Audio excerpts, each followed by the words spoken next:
Sometimes what looks like love is actually control, and the hardest prison to escape is the one built by someone who says they care about you. From the moment John was born, his mother made every decision for him. At first, everyone thought she was simply a caring mother. She chose his clothes, his hobbies, the books he read, and even the children he played with. Whenever John wanted something different, she would smile gently and say, "Trust me, I know what's best for you." Because she was his mother, John believed her. As the years passed, nothing changed. When other boys learned how to think for themselves, John waited for permission. His mother chose the school he attended. She decided which job was safe for him. She told him which friends were good influences and which ones would lead him astray. He questioned her. She became emotional. "After everything I've done for you," she would say softly, "you don't trust your own mother." Those words always filled him with guilt. So John obeyed. Deep inside, however, there was a quiet sadness he could never explain. He often felt like he was living someone else's life instead of his own. Then one day, everything changed. On a rainy afternoon, John walked into a small bookstore to escape the weather. That was where he met Emma. She had warm eyes, a gentle smile, and a laugh that made the whole room feel lighter. She spoke kindly to everyone around her. For the first time in his life, John felt truly seen. They began spending time together. Emma listened to him in ways nobody ever had.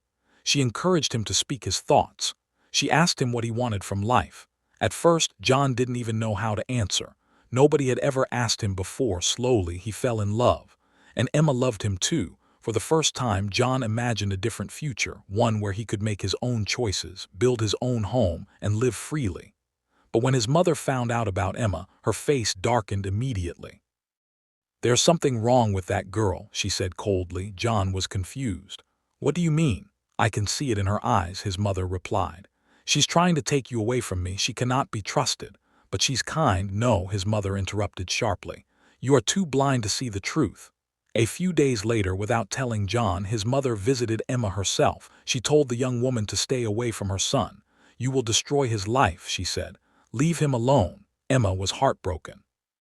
When she stopped answering John's calls, he felt crushed inside.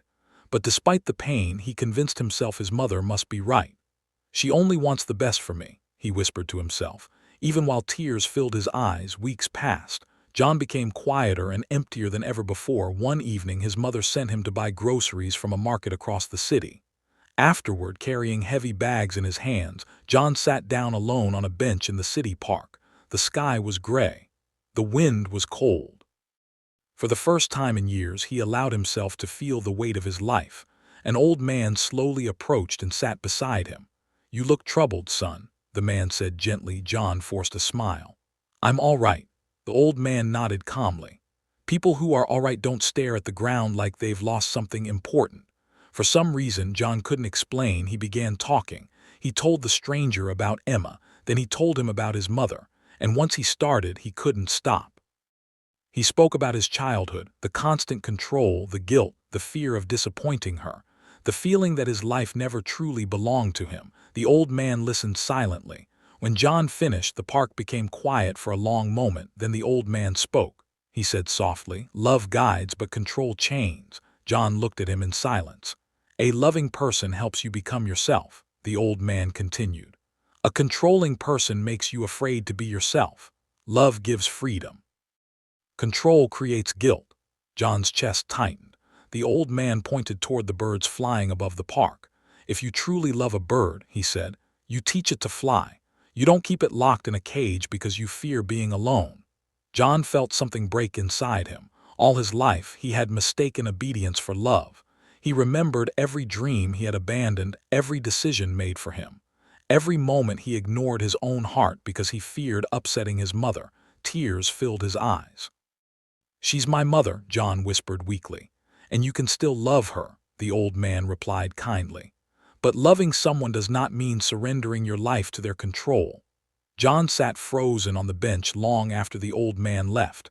For the first time, he saw the truth clearly. His mother had not protected him. She had controlled him because she was afraid of losing him. And he had allowed it. Suddenly, John stood up.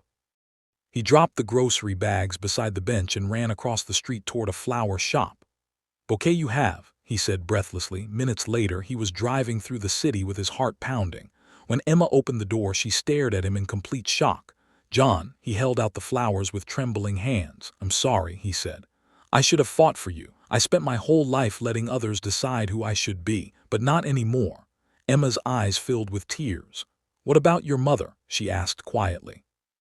John smiled for the first time in weeks. "I love my mother," he said, "but I will no longer live under her control. My life belongs to me." Emma began crying happily and threw her arms around him. That evening they walked together through the city streets under glowing lights, talking for hours about life, freedom, love, and fear. For the first time, John felt truly alive.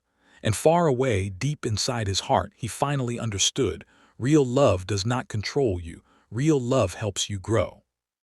The strongest chains are often invisible, made from guilt, fear, and obedience.